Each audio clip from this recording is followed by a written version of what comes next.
and also there's a e-collection.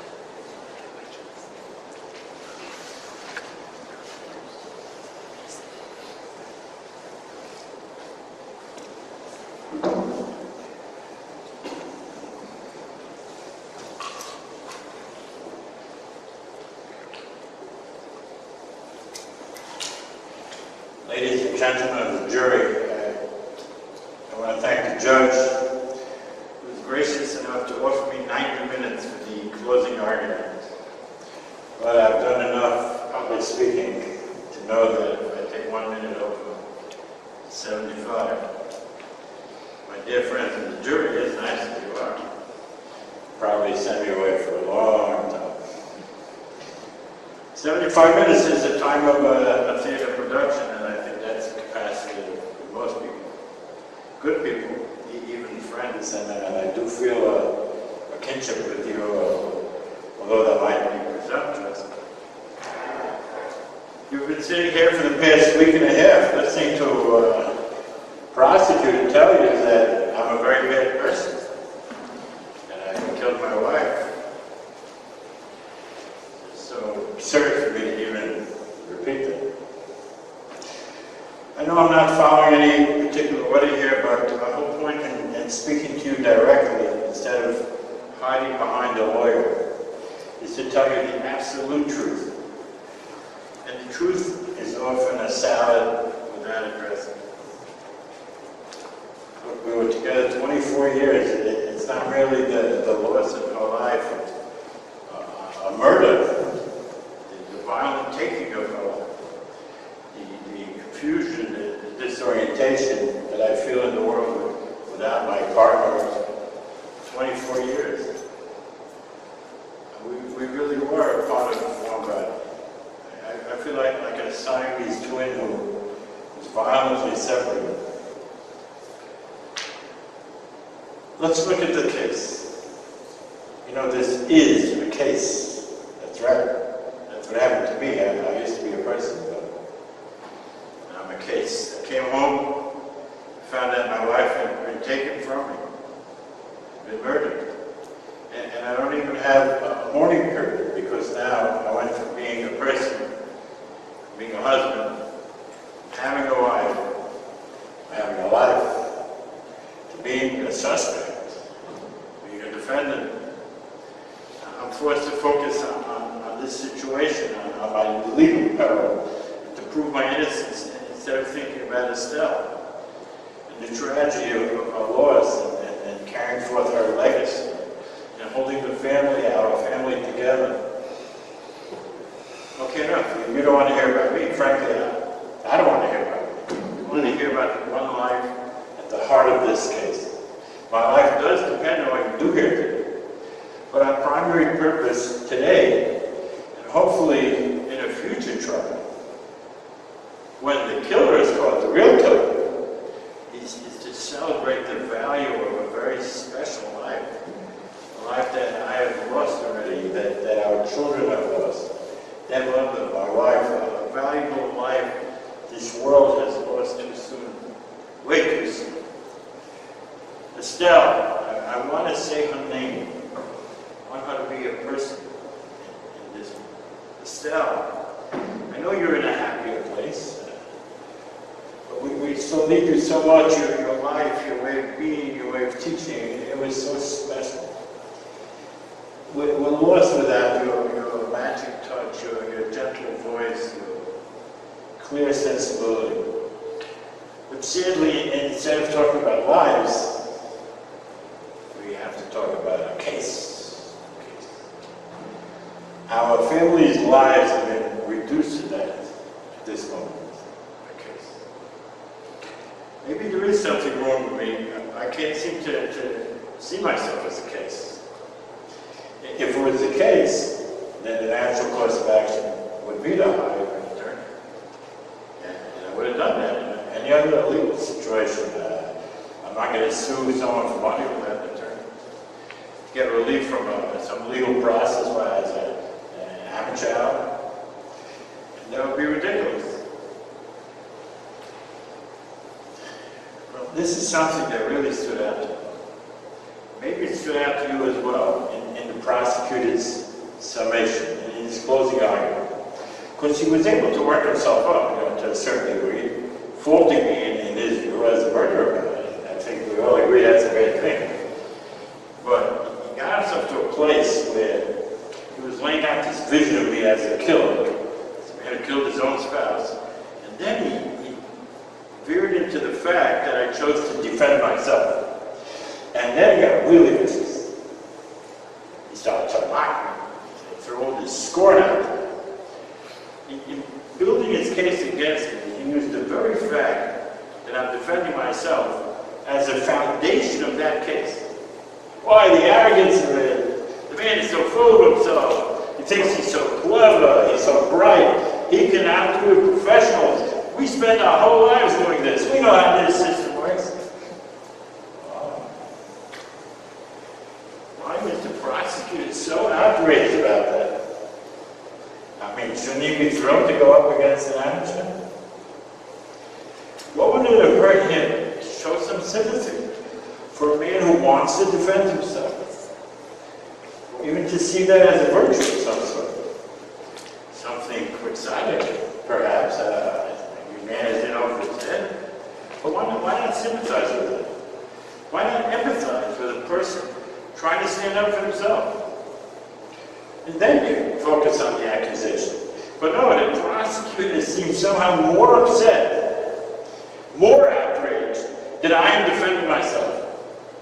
To him, that this is greater evidence to present to you, the jury, that all his exhibits here are on the evidence table.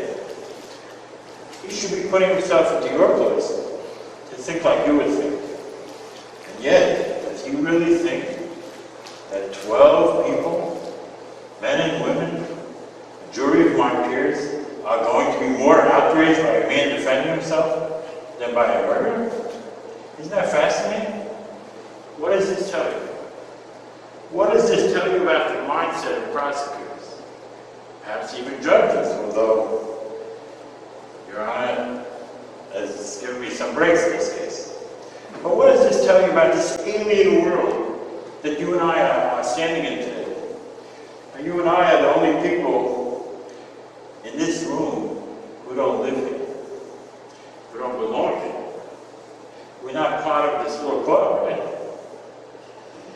You, the jury, and me, the defendant. They drag you in here. I'm sure you'd rather be somewhere else, and not as bad as I would. But we're the visitors, we're the outsiders. This is not our room. We haven't been here 1,000 times. We're only here because a particular circumstance brings us here. But this prosecutor, all the prosecutors, and this judge, all the judges, and even the defense attorneys, they live here. This is their living room, their backyard. It's their comfort zone, right?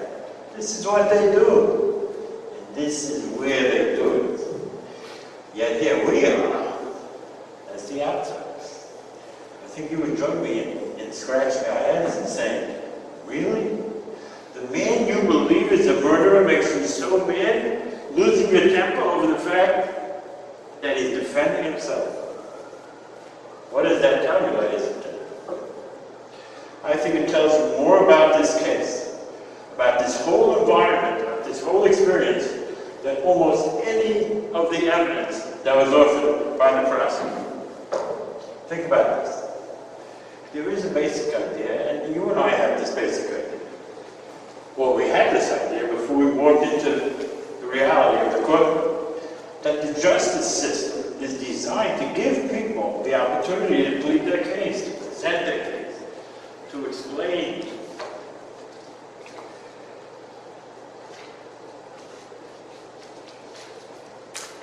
the circumstances, especially in the case of someone like me who was not even present at the murder. And there's no evidence that I was there, other than the fact that I came home from work and found the body. In that type of circumstance, there is still an expectation that I should be in here with an attorney. Why? So again, here is the difference between thinking like a citizen and thinking like a lawyer. We ordinary citizens, you and me, we think this is my chance to plead my case. It's my opportunity, but in a way also my solemn duty. As an innocent person, I must stand up and proclaim my innocence. Isn't that my obligation to the truth? To bring clarity? Instead of hiding behind this spokesperson to make claims or arguments on my behalf?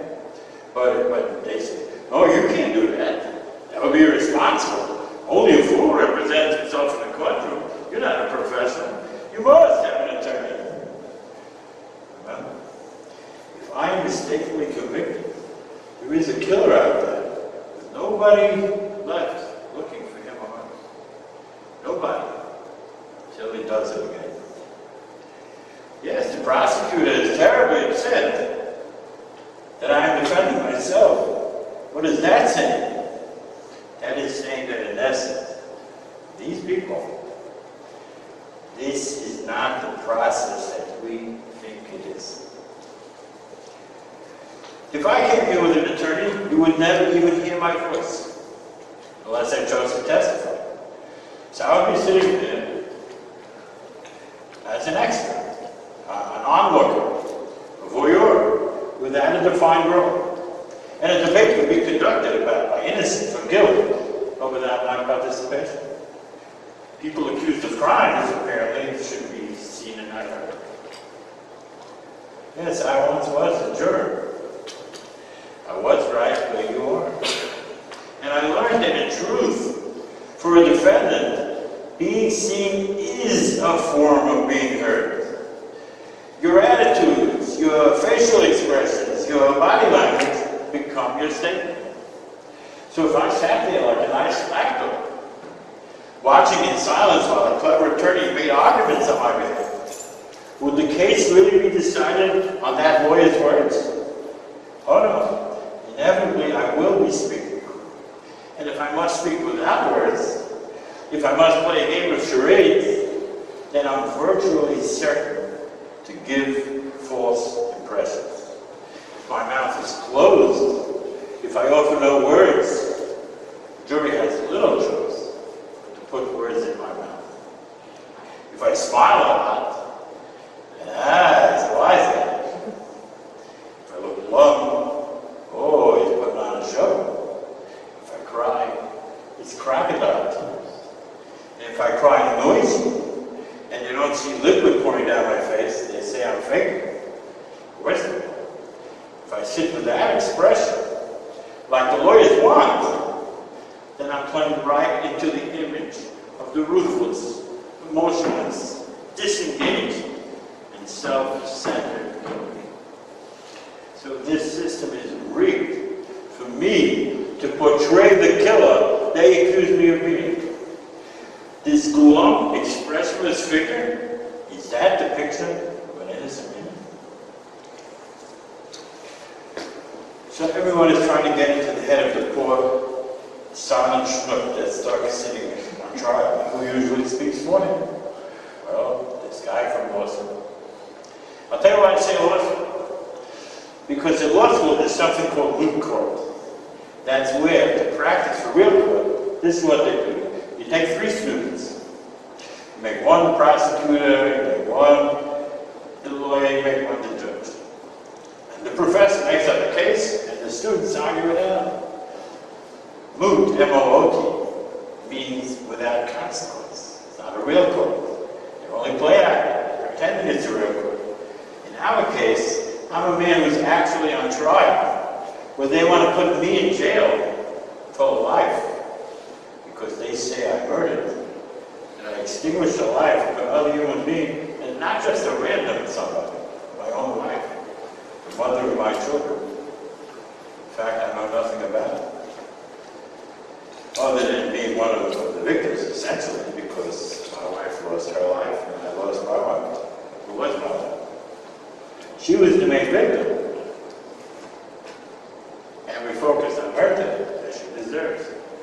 But there are lesser victims down the ladder, including her children, our children. Daniel and Ramona, they lost their mother. And finally me, her husband. That is the list of victims. So what would they do They pull someone off the list of victims and they say, no, that's the perpetrator. And so here I am. I'm the real case.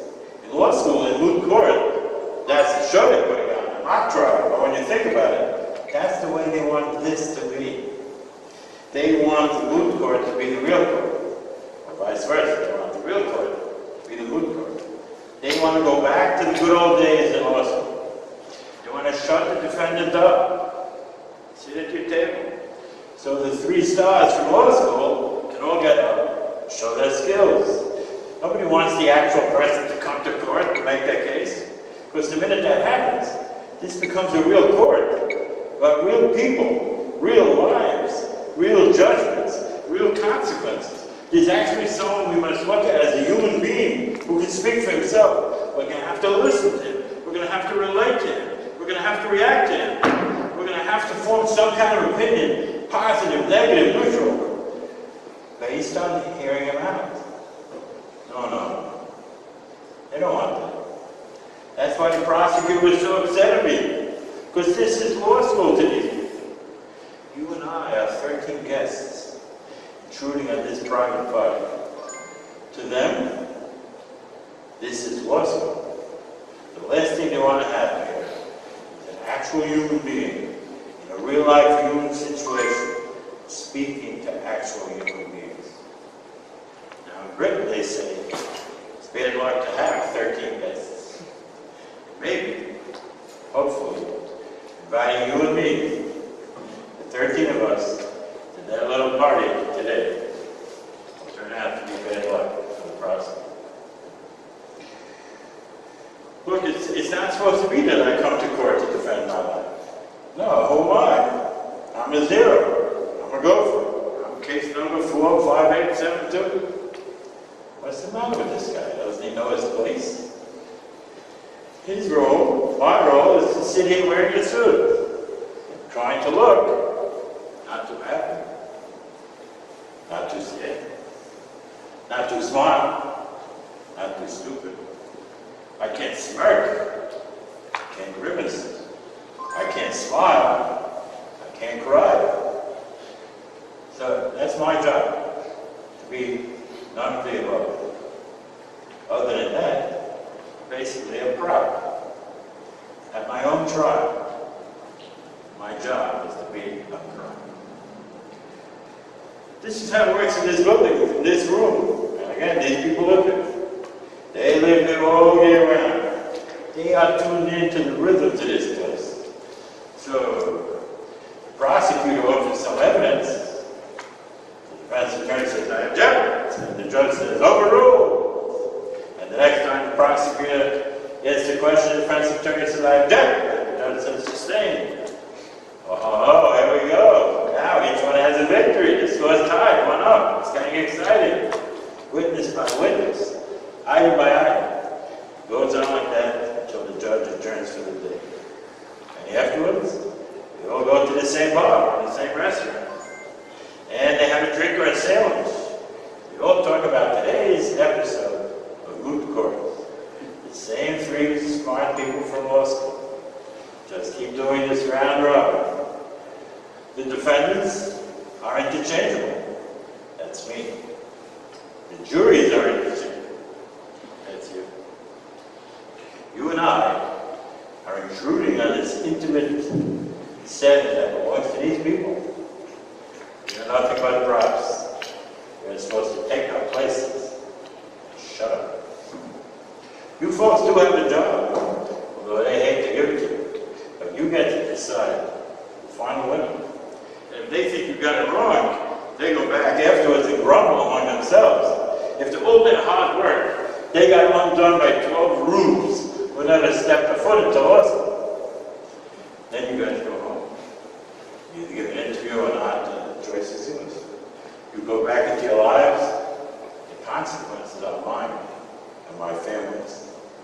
I'm just trying to lay out the position of a defendant to show the world as seen through those eyes. This is a person. Could have been you. It could be you someday. I hope not. You guys do not want to be here. Trust me. You do not want to be seen. Suddenly you're thrust into a situation, you didn't do anything, but something terrible happened to someone that you love, a person you're connected to, like a spouse, a parent, a child, and you find yourself in the middle of this mess, trying to absorb the tragedy of your loss. Then the police fasten on you as the suspect. All of a sudden, they throw you into the dock. The lawyers step in, you go away, disappear. You sit there and shut up while these two lawyers fight it out. If your fighter wins, you got to be free. If your fighter loses, you go to jail. Each day's defendant is just a prop. This great exercise that repeats itself in this room, day after day, week after week. This is their world. If you come into your home, I don't wish this on anyone, and you find your spouse murdered, and the police really have nowhere to go with it, chances are this will be your life. Let's think for a moment about random killers, serial killers, brutal murderers, for robbery, for kicks. A stranger killer. A killer who's a stranger to the victim has a tremendous advantage because by definition there are no real leads. There's no prior links between the killer and the victim. So if you left a fingerprint, then at least there's this mute testimony to his existence. This is MUTE. Then if that print turns up in some other criminal act, the police can put it together. If they have some DNA the criminal left behind, even if it's not yet on file, eventually they'll turn up somewhere, a different crime. They'll get the chance to put the crimes together, they'll come a step closer to identifying the criminal. But the stranger has a huge advantage, because if he or she gets in, does the dirty work, wears gloves, careful not to shed DNA, they can disappear into the night. And if no video camera picked them up, if the neighbor didn't see a car or a license plate, then the killer has cleared the first criminal. And once they get out of that immediate area, if they don't have an open wound, dripping blood, they blend into the world. There's no reason for a police officer, even a good one, coming in good faith, to connect this victim with that pedestrian down the bottom. At that point, the police just naturally gravitate to the idea, well, it must be somebody in the day-to-day life of the victim. A family member, a work associate, or a competitor. But now if they dig around and they don't really find someone like that, then what happens? Well, there's naturally a chance to go back to the spouse. What is the spouse? The spouse is the one person in this city, in this country, the whole human race, to commit to this person for life. I took my beloved Estelle on our wedding day to have and to hold, to honor, to treasure, to stand at her side in sorrow and joy, in good times and bad, to love and to cherish and to protect. I promised her this for all the days of my life, and now for the remaining days of my life. I will always feel that I failed her, that I could not protect her. She needed me most. But the police, if there's no obvious killer caught with blood on his hands, or red-handed as the expression goes, then the spouse is the closest, the easiest target. There's a few cheesy moments of sympathy they put on, but then the sharp knives come out. And the cops come back to me and say, Mr. Feller, did you kill your wife? I said, kill my wife? I feel almost as killed as she is right now. Certainly I didn't do that. That's seriously crazy. Why would I do that? They said, well, do you have a clear alibi? A clear alibi? We don't really live our lives that way, most of us.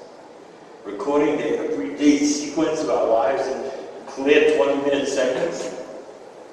Well, I do make an effort. I start down the road. It's an alien thought process. I'm scrambling. Do I actually have a knowable, provable alibi? Well,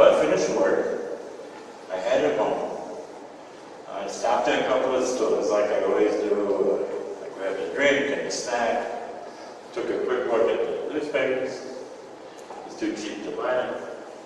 Dropped back in the car, and I went home. Regular day. Well, they say, we've done the math, and there are 47 minutes unaccounted for. And I said, really? And you know that the death occurred in those 47 minutes? No, we can't pin it down that much, but it could be anywhere over a 3-hour span. But your story leaves 47 minutes unaccounted. So then I guess I do not have an exact alibi. I just lived my regular life. I did everything I was doing any other day. There's nothing suspicious about it. So then they asked, isn't it true that in 1999 you had a fight with your wife on Thanksgiving at the barbecue? 3 neighbors came and said the guy was really losing it. He was getting all red in the face. He couldn't seem to calm himself down. 1999. Wow.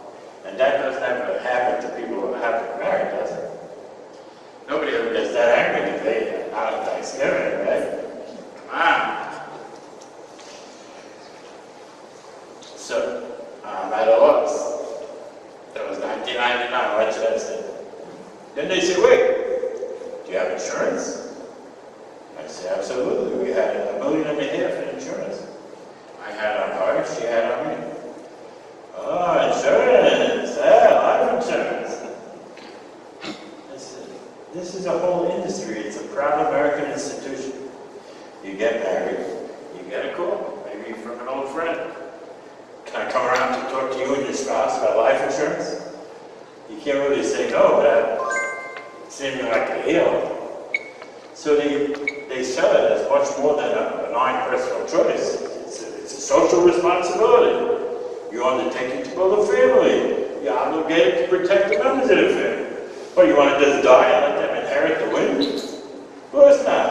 You sign on the dotted line and keep making those payments every month. Most normal thing in the world, right? Unless there's a murder. Then the police view the entire process with suspicion. Oh, there's money to be made here. The insurance company is happy to encourage this thing. You know what? As long as the police mark the beneficiary as a suspect, the company's off the hook. So where's that sweet insurance salesman now? He's not offering any money. Just a black cloud of suspicion. So the police say, wow, that's it, we got it.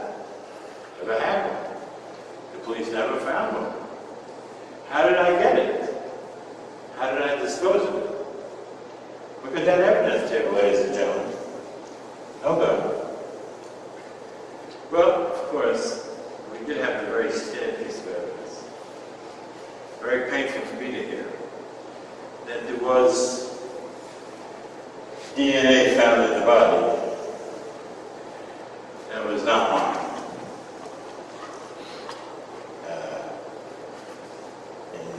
Evidence of sexual activity. That did not involve me. They have that DNA and can't match it to any known criminal. So their theory is that that's not the murderer. That's the guy she was having an affair with, who I caught up with. And that's the murderer. And they remind you that it's still first-degree murder, even if you didn't premeditate before you walked in the door. The whole speech you heard from the prosecutor about first degree, I'm not even going to go there. I'm not a lawyer, I'm not trying to be a lawyer. If I start negotiating minutiae of what's first degree and what's second degree, it'll make me look like the real guilty party. So let's leave that. And I never played with criminals. Remember? So this is where we are. This is where we stand right now. From my perspective, with a stranger who's the killer, a lover who's the killer, if she did have a lover. I'm obviously not too eager to accept that, unless it leads us to the kill. I did not find her with a lover. I was not aware of any of it. I reject this whole picture. But what I say is you have the DNA of whoever perpetrated a sexual assault. That's your killer. And my killer, because match that guy at least as much as you do. That guy killed my wife. Took her away from life. Took her away from me. From our children. Forever. Took the most magical person in my life. Still my shining sun. You know, we met at a party thrown by my friend Cole Raymond, and he and I were buddies since high school. He got engaged to this girl named Lois, who he didn't even end up marrying. But for me it turned out that his engagement party, which didn't lead to a marriage, led to my marriage. Because it led to my engagement, my marriage, my children. Into this. Michelle had come in with some dude who was ignoring her and chasing every single woman in the room. And I could see her standing and suing, so she was feeling used. And I made my move and I said, how about you and I get engaged? In some conversation. Not my best line of all time, but she was lonely enough in the moment to grab it as a lifeline. And 2 great children, 24 beautiful years, one so-so line. Sorry, I'm drifting. But back to the police and the prosecutor, who say it all ended in a sordid affair with a mystery man and a moment of rage from a loser husband. Yikes. But they didn't come forth with any evidence from it. What am I supposed to do? I should prove to you that she did have a lover? If I had an attorney, maybe he or she would approach that. Would that show loyalty to my wife's memory? Try to paint her in a bad light to make that case? Why? Because I might be ready to convince the jury. Look, I'm pointing it out here. It's something you need to consider. But I'm so uncomfortable talking about this. My skin is crawling. I don't know. I don't really know. And that's one of the reasons why I do not have a lawyer. Because I don't want someone telling you that they have it all figured out. In some scenario that makes my wife look like she's the bad guy. Or she was living a double life. I don't know the precise answer. But I think not knowing is a fair way of approaching the thing until the evidence is there, not grabbing at some flimsy theory. So I would say it's one of 2 things. If there was a lover, that's probably a killer. And if it was sexual assault, that was definitely a killer. So she gambled, she cooperated, and he didn't want to leave a witness. That's a sad ending to a beautiful marriage we had for 24 years. Look, I find that the most plausible explanation. It accounts for the lack of evidence in this struggle. She thought she was safe. She thought he would leave peacefully. It turned out suddenly. There's no struggle. Okay, please forgive me. This is as far as I want to go with this. I want to think about it and talk about it. I'm not a lawyer, but I think we have covered that element of things. So let's go back again and think about why I had to defend myself. There are definitely people who should hire a lawyer, even if they accuse of murder. But that's if they did it, but they have a claim, maybe self-defense. We'll get a lawyer to prove it. But the whole point is I wasn't even there. It's not a question of interpreting in what manner, in what degree, in what circumstances. I was not there. Not to say that I'm the picture of innocence in my life and the model of virtue. But I was not there. And look, it's very simple. I came home, I found my wife dead, along with my hopes and my dreams for the next 40 years. I have no part in this. I did not do it. I have no idea who did do it other than the mysterious Mr. DNA. I don't know of any history that she had with somebody who might have come back together. So deep in my heart, I think we have here a killing by a violent creepy stranger. And if it is a stranger, I know nothing that can help the police. And my wife in depth knows nothing that can help.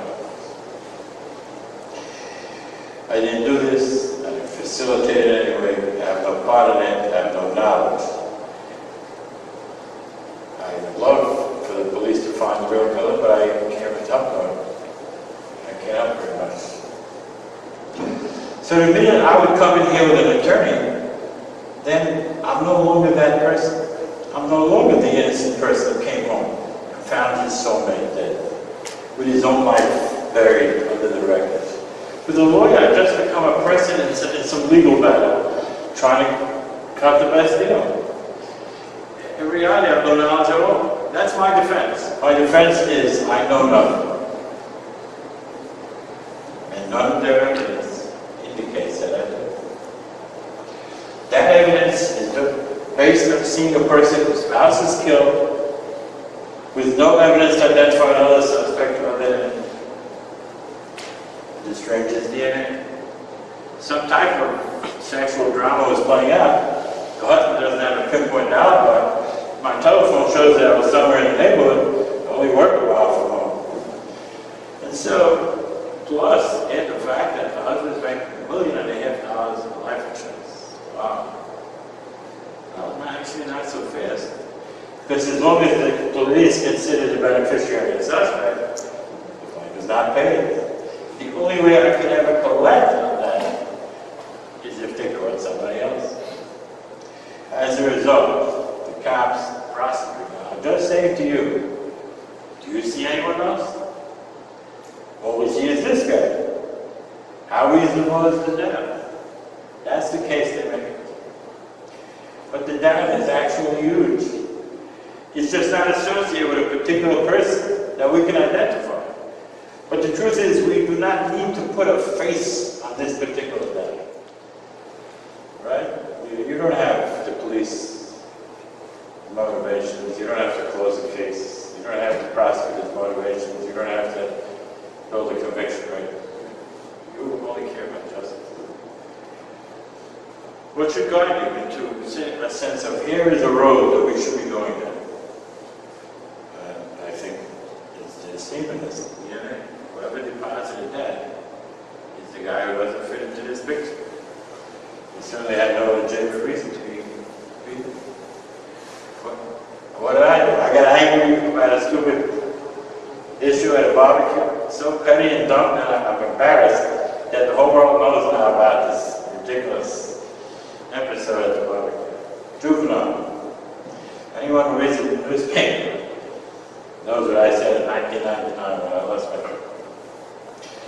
A dumb argument for a minute or two on Thanksgiving winds up being the most prominent memory of a 24-year marriage with two beautiful children. Maybe this is God's way of punishing me for not appreciating her. So where are we? Why would you be somehow a more intelligent person, a more reasonable person, to label me guilty ahead of the DNA mystery? Well, just because I'm here, I suppose. But then again, shouldn't that make him more of a suspect? If he knows that I killed his lover, where's he today? Why isn't he here demanding justice? So the prosecutor suggested that this guy is married. So think about it. We suspect an innocent husband over an adulterer, a cheater, and a coward. And over that guy's wife. The husband is a better suspect. And if I caught them, don't you have, that's the story the prosecutor tells, that I caught them. Don't you have to assume I know who he is? Why shouldn't I tell you who he is? The prosecutor says, well, I'm trapped between a rock and a hard place. Because if I tell who he is, I can get a key incriminating witness. So I'm pretending I don't know who he is. He thinks I'm making a deal with the devil, but not revealing the lover's name. Well, this is all very contorted. I think it's much more reasonable to believe that the opposite is true. I came home to find my wife dead. No man at this time. So with these facts, why would I be better off hiring some man or woman who at best would believe you.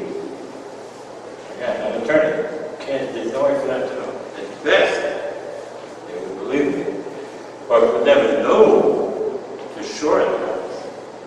They would act like they believe me. They'd make a presentation, maybe with passion, but without clear knowledge of my innocence. I would sit there with this attorney, I would pull my heart out, I'd make it clear how innocent I was, and the attorney would buy into it with conviction, the same type of conviction that the prosecutor brought into my guilt. Let's say we had that. But when the attorney stands up and argues, he or she does not really know for sure. I could have someone who thoroughly believes me, like my own children do. They swear that they believe me, and I believe them. But even my children, when they got out there on the witness, which was sweet of them, and they said, I know Dad couldn't do this. They don't really know. I don't mean that it's perjury. They, saying in good faith that they believe me, they feel morally certain. They can't be absolutely certain. They're not witnesses to the actual events. They don't know it for a fact. So to have a professional come up here would be a mistake in my case. I'd be trading in the person who knows I'm innocent for the person who might think I'm innocent. I understand law is a noble profession, and it's practiced mostly by highly intelligent and capable people. But as we said earlier, they are the people who live in this house. You and I are the outsiders. We're the guests. They live here. So certainly if I had a lawyer up here, I got the better of most of the objections that the prosecutor kept pointing out there. And I might have been able to block some of the evidence. But the larger point is, at the end of the day, that if you are truly innocent, it does not make sense to have some mouthpiece, some translator interceding and carrying messages from me to the jury. It has to be me.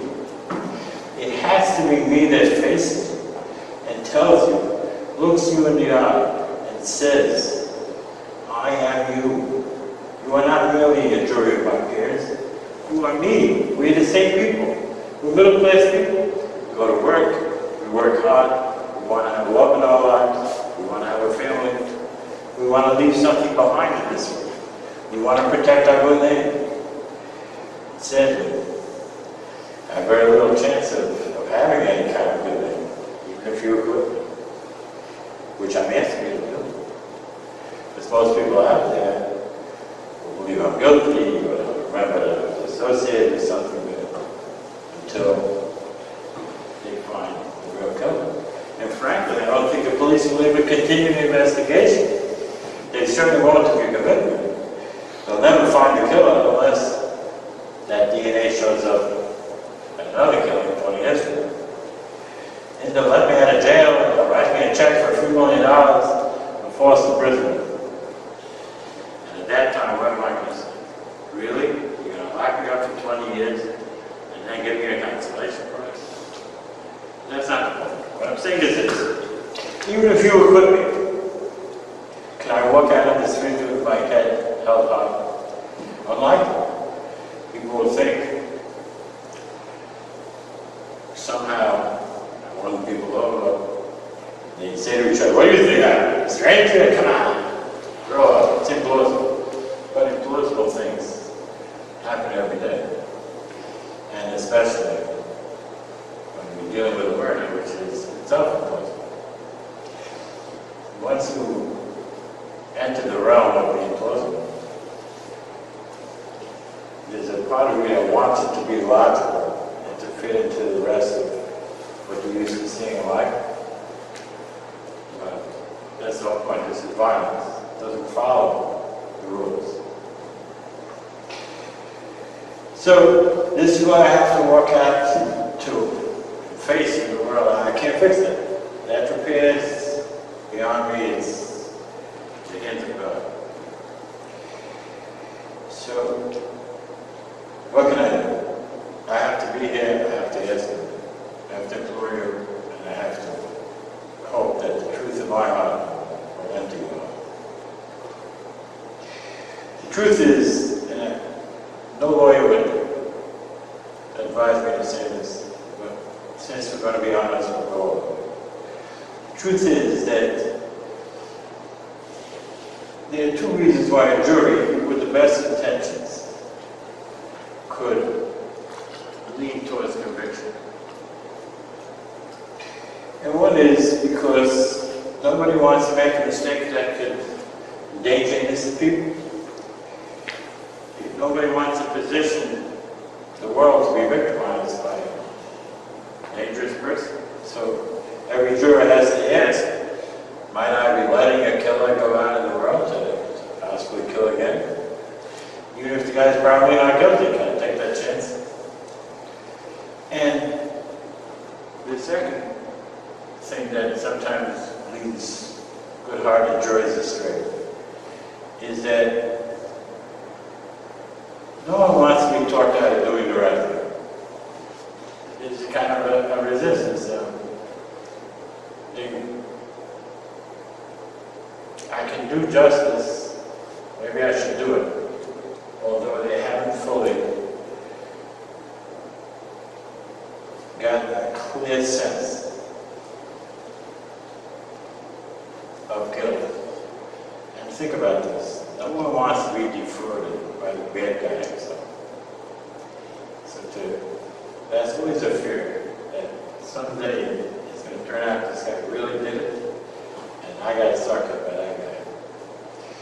So I knew there's always a chance that I might be hurting myself by speaking to you. There's so many ways people can cause themselves damage every time they open their mouth. But life is all about overcoming that fear and believing in the truth. And if you come to a situation armed with the truth, then it's not me believing in myself. It's me believing in the truth. So to review, I'm not here as a lawyer, but I am here debating with the prosecutor on the one issue I know something about. I can't logically debate the murder because I know nothing about the murder, and neither do they. But I want to show you an insight into a psychological mindset that I think all prosecutors have in common. In a sense, they practice for the role of prosecutor, the way an actor practices for a role on the stage. They find that they have to believe in the guilt of the defendant. I'm not, it's like a salesman, I'm not going to make the sale unless I believe in the product.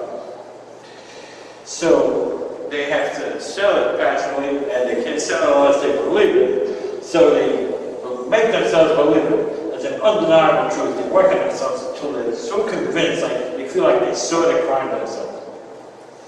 And from that point forward, it's game on. I mean, they are in the role, and they never leave that role. Once they're locked in.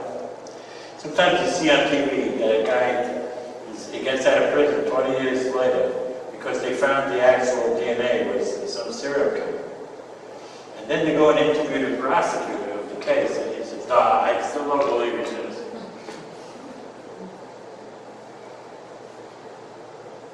Really? You're a prosecutor? And you think, what, the defendant hired a serial killer? He met him in the bar? They had a conversation. They decided to join forces. But it's true. Because they're so committed, they're so married to the idea. They're all good intentions, they're good people, but they can't pull out of it. So, I don't mean to put down prosecutors as a class. We need them in society. They have an important role to play.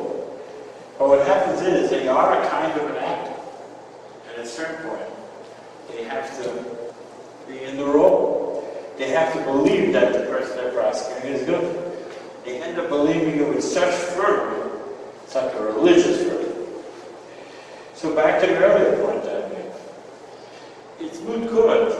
The prosecutor psychs himself into believing I'm guilty. And if I go to a defense attorney, he psychs himself into believing I'm innocent. And then they battle it out. but neither one of them knows for sure. You're always watching this ridiculous debate between two people who don't know. Each one advocating for one side with conviction and fighting it. And I am the only one who knows, which is why I must be the one talking to you. So you can hear words of actual truth instead of two competing narratives, assessments from trained debaters. So I know the prosecutor is not going to change his mind if you're with me. That's not going to change. He's always going to react to the same thing I did.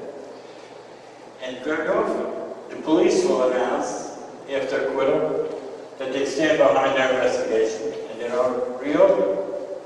Now I'm going to try. My children and I will try, I promise, to push the police to keep the case open, to keep looking for a match for the DNA at least, to stay open-minded to the idea that the rapist is the killer. But if you convict me, that chance will come. Ladies and gentlemen of the jury, you should acquit me. You should let me live my life if you believe what I'm saying to you today from my heart. I hope you just sense that as a jury of my peers, yes, I know exactly what this guy is saying. I know exactly where he's coming from. This is truth in a way that no witness can provide. No evidence can provide. No expert can provide. Just truth from one human being to another. If you declare that this is truth that I am speaking, if you go out and acquit me affirmatively, like 30 minutes of deliberations come right out of my acquittal, that may force the police to continue looking for Mr. DNA. Go out. Take interviews. Tell them this man was railroaded. This man is innocent. Then the police will have to respond. I firmly believe that. But even if you do all that, I will still be living under a suspicion. That's not going to go away. So I will love it. I will be eternally grateful if you will make a firm declaration that I'm not going to. I beg you to please do that. That is your power. But at the end of the day, this decision, this case, is not about the people who live here. They will be there tomorrow. There'll be another man up here in the defendant's seat as a prophet. There'll be another case in the old competition for the law school, for moot court. We revive to see who can get more objections sustained. The game will continue. The gladiators will fight, and the props, like you and me, will come and go. Yes, for you and me as the visitors today, this is our moment, this is our case. 12 of you, 1 of me. And I'm telling you with all my heart, in the clearest way, the truest way, the deepest way. I know nothing of my wife's murder. I have no idea who killed her. Of course, I would dearly love to know. I pray that the police will take the case seriously to continue looking. I think the DNA they do have is likely to be the key. That at some point, we're going to connect it. I'm asking you, please understand, I'm not under the delusion that I'm smarter than trained attorneys. On the contrary, I'm not here to be an attorney. I'm just here to be the citizen. Why should I need an attorney? I did nothing. I know nothing. Came home like any other guy, any other day. And I was faced, beset by tragedy, by something unimaginable, something that turned my entire world upside down in a moment. And what I found that night is something I have not recovered from. I have not recovered from this horrible loss, or even from that awful vision of the woman I loved, the woman I said goodbye to that morning, dead by violence. Without warning. I would dearly appreciate the time to grieve as a private citizen, to process all that has been taken, all that has been undone, to remember, to treasure all that we had, all that we continue to have, with our children, carrying on the legacy of them all. so much implore you to understand that I'm just a person, a regular person, not a defendant, not a suspect, I'm not a lawyer, and I'm not a policeman, I'm not even a juror. That task belongs to you. I fell in here just like you do. I do not belong there. Everything you have been hearing on the witness stand is not about me. It's about a terribly sad story. But I do not belong there. And so at the very least, by coming to you without benefit of an attorney, I got to deliver this message. I have to be the one to tell you, man to man, human to human, man to woman, peer to peer, that I had absolutely nothing to do with this murder, other than to experience the horrific pain of losing my life. Please, ladies and gentlemen, recognize the truth and acquit me of this awful charge. And I continue to dream, to hope with all my heart, that the police will not stop investigating until they find the real killer. At the very least, to identify the donor of this DNA. It's a weird word to say, donor. He has donated the biggest piece of evidence in this case. We want to give him recognition he deserves. I know everyone has been wondering why there's a glass in a plastic bag on the defense table thrown out the trial. One reporter called it a grotesque prop. Another said that it glinted in the light from the courtroom window, and I brought it in as part of a twisted effort to hypnotize the jury. In fairness, I should explain. Early on, the prosecutor made a snide remark about me being too cheap to hire a lawyer, as if my decision to represent myself was motivated by money. The fact is, I have spent sizable sums of cash on this case, mostly on private detective Becky Carruthers, the former cop herself. She invested this case with a lot of heart, compassionate heart for the victim, and a passionate heart for justice. And her investigation came to a particular conclusion about who might be the real killer. One that I was reluctant to accept. She did a clever move. She served as the waitress at the memorial at our home. If each person had a drink, she would bring the glass back into the kitchen, and she would beg it without disturbing the fingerprints or the DNA. And so this particular glass on my table belonged to the male co-worker that Becky suspected of having an affair with this stuff. Police are conscientious about doing their job. They might want to test that for DNA. I did not commit this murder. Somebody else did. Please tell the police to keep looking for that person. I want to conclude my address to you today. See, it took less than 75 minutes. I want to conclude it with one word. One holy, beautiful word. One I hope will shine through all the ugliness that is clustered around it. One beautiful word. The word my wife carried with grace. Her own name. Her name is Estelle, which means the star. May her star shine bright. Thank you very much.